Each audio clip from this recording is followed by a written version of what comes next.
I kind of was a bit turned off when I saw Bart Sibrel's Astronauts Gone Wild. Now, I didn't bring that up before because I thought it's sort of irrelevant. But I think that what he did has damaged his own credibility because he makes himself look like an idiot. I might give my 2 cents worth on that incident. Yeah. No, I'm not justifying what he said. In fact, he actually publicly apologized to Buzz Aldrin for calling him a liar and a coward and a thief. Basically, what happened was that he had, as we discussed earlier, he received this footage from Apollo 11. After he received it sometime in, this was in 2000, I believe, he actually got in touch with Buzz Aldrin. He just showed him this footage, asking the question about, hey, what's going on here? Sure. And Aldrin threatened to sue him if he showed the interview publicly, right? And so a couple of years later, that was in 2002. This was in 2002. Aldrin had given an interview to a Japanese production company. He was doing like a documentary or something about the moon missions. And they were going to bring Sibrel on as a surprise guest, to face-to-face with Aldrin. And Sibrel, he brought his own camera crew there, because, he was trying to get him to swear on the Bible that he walked on the moon. He thought about seeing how many of these guys have actually swear on a Bible. Right, He said, "Here, would you like to swear on it, right?"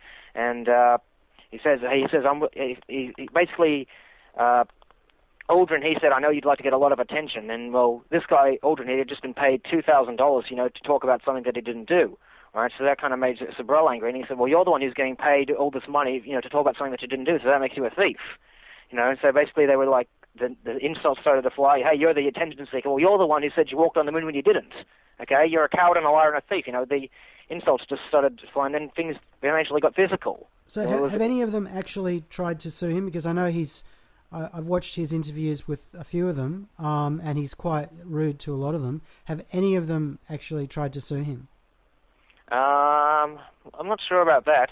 Okay. When he actually tried to ask Neil Armstrong a few questions. He came to knock on his door to just ask a few questions. Say, can you explain this? Can you explain that? And Aldrin says, if you hang around my place any longer, I'll call the police. Right. Yeah. Which is probably fair considering, the pressure that those people have come under over the years of media scrutiny, etc.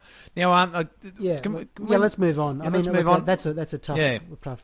It is. Now, I'd like to see... Break, if I may just get started. Before the break, I mentioned that in Moonshot, a book by astronauts Al Shepard and Deke Slayton, they actually mentioned that you would have been able to see the plumes of the rocket engine. I've got the book right here. On page... This is Moonshot, right, by Deke Slayton and Al Shepard. On page 233, we find this quotation. This is regarding the Apollo 8 mission. They write, at the scheduled moment, Borman, Lavelle, and Anders felt the flaring engine bell hurl forth a long stream of flame, emitting a wide plume of glowing plasma gas behind the engine. Now, it's important to note that the fuels used on the CSM, the command module, the fuels used on that were the same fuels that they used in the ascent stage on the lunar module. So, if this engine produces a glowing plasma gas behind the CSM, you'd expect to see a glowing plasma gas behind the ascent engine as it takes off from the moon, and yet we see nothing. Yeah, but obviously it's a lot less power, so it might be difficult to see with those lenses. Now, this is where I've reviewed this stuff extensively over the last few days, and the Fox film actually got me quite interested, but then I felt quite dirty when I did some further investigation. I found there was quite a few erroneous claims, or they hadn't provided a balanced view. Now, I've seen so far that I think you're reasonably balanced. You're at least prepared to look at the other view. In some cases, you can't get an official view on things, and I think that's where you're very valid asking these questions. Now, what is your take on the Fox piece? Did you think it was actually propaganda to increase interest, but had some quite obvious factual errors? Well, when I first saw it, it was kind of impressive when I first saw it, but looking back at it, I think, well, they didn't elaborate too much on the various pieces of evidence that it was all faked, which makes it an easy target for people who say it was real. So it's a straw man. Well, basically, they present the arguments, right? They present the arguments, but rather than going into detail, okay, here's this, okay, here's the next one. Well, when you present an argument, okay, you elaborate on it, explain why it is correct, okay, then you move on to the subject. These ones, they just presented the argument, okay, then move on to the next subject. Okay, that's my only gripe with the Fox special. They didn't spend enough time on it to prove why these points they bring up are valid, okay, which makes it an easy target for the propagandists. Yeah. Okay. Fair enough. Now, with the MythBusters series that they did on the moon landing, which after looking at it, sometimes MythBusters aren't great, but they're not bad. I actually thought they did a pretty good job on most of the aspects of the moon landing that I thought had holes in them.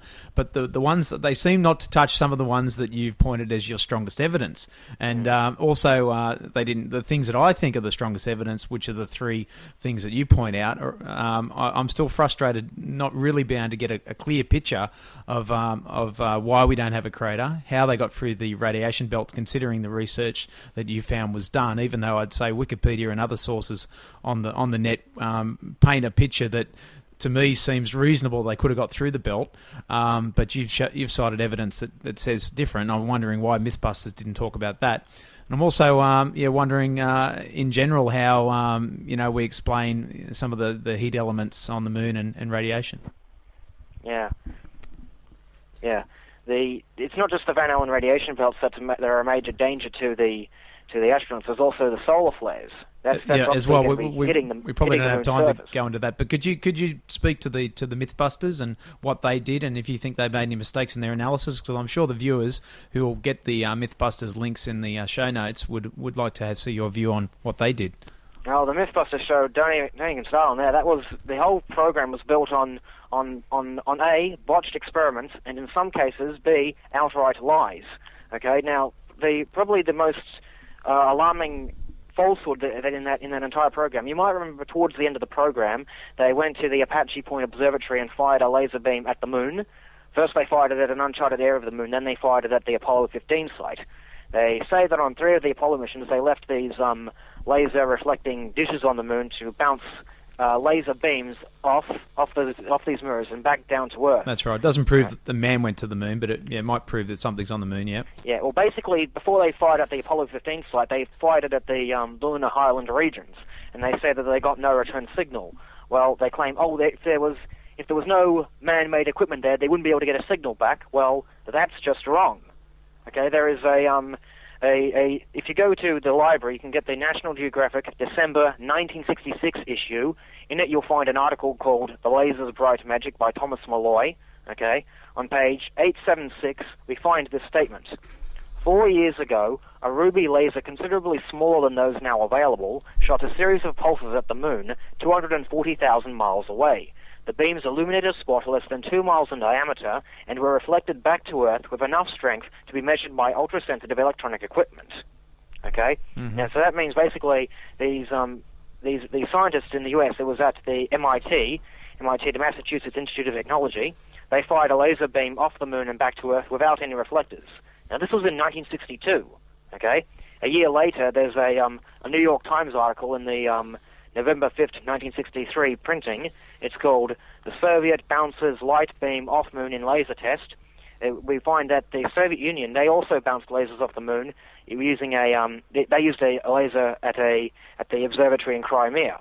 Yeah, right? But obviously their test standard, they were firing a laser of a certain power rating in a certain area that didn't have a reflector. Then they were getting 10 dB increase or whatever the reflection was. Yeah. But it was an obvious upmark, and that was the demonstration they were showing. Now that doesn't prove anything to me because I'm not there to see what they're doing and what equipment they're using. So this is the problem that I have with the moon landing. A lot of it's subjective. Like we need to trust people with information that they provide, and we can't really demonstrate clearly the situations that we see. We don't have an empirical standard. Say, for instance, if we move on to the moon crater, which is something that intrigues me, because I understand that 1.5 psi pressure wave is considerable and it should move dust. There's no problem with that. I agree with you there, but in the vacuum and in the situation where the plume could be dissipated over a large area, so it's a very even thrust, it is possible if they did shut it off a little bit early. I know that there's evidence that didn't happen, that maybe it wouldn't have disturbed the surface too much, even though we know empirically that they definitely planned for a crater and we see all this other evidence. But how do we test that situation? Like, how do we get a thruster into a vacuum and actually do some testing on this? Has someone done any of that? Not that I know of. I imagine what a good test to do would be to get an enormous-sized vacuum chamber and say fill the floor with cement. A really hard rock-like simulant. A rock material. You wouldn't even need to hard stuff because it's only runways that are pretty hardened against jet blast and that sort of stuff. The moon was basically loose terrain.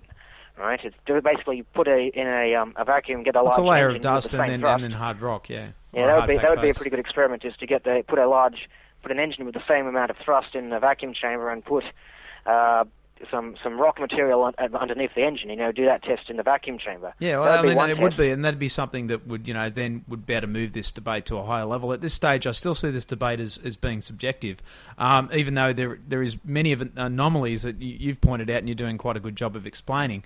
But we're still not at the stage where I think you could take this to court.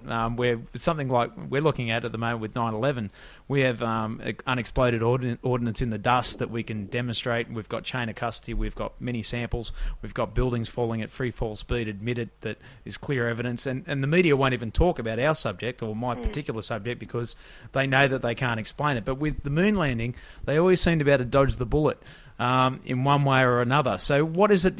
How do you think you're going to get this debate to the next level? How do you think that you're going to take something, to a court, or if you're going to get a group of scientists? We've got 750 architects and engineers that are involved in our campaign. We've got scientific teams that are doing research in labs all around the world. But what have you guys got? Well, let's see. We've got the photographic evidence. We've got the physical evidence. We've got the scientific evidence. Okay. We've also got. There are actually scientists on our team as well. Do you have peer-reviewed papers that have been published as such? Yeah, that's correct. And there's also various. You do on which subjects? Conspiracy theorists also have PhDs, such as Bill Wood and David Groves. They both did some interesting analysis on the rockets and also the engines, respectively. Yep. Okay, these are both credentialed experts. Ralph Renee, he was a self-taught engineer, but he was a member of Mensa at one stage. And I would like to just get back to the Mythbusters just for a moment. Okay, yeah, sorry. There are two other things that I would like to point out. I mentioned that they did a lot of botched experiments. One of the botched experiments is that they did that jump test with the wires, where they were filming the astronauts with slow motion and also with wires. Well, they're either completely confused about the actual conspiracy theory or they've intentionally misrepresented it, okay? Because the theory is that the astronauts were filmed on wires, okay? Then they played that footage back in slow motion. They played the wire footage in slow motion, okay? What they did is that they filmed the wires and the slow motion separately, okay? So obviously they're going to screw up the experiment, okay? Here's an interesting thing, right? If you actually take the wire jump... One second, because I'm a special effects guy. That's what I do by trade.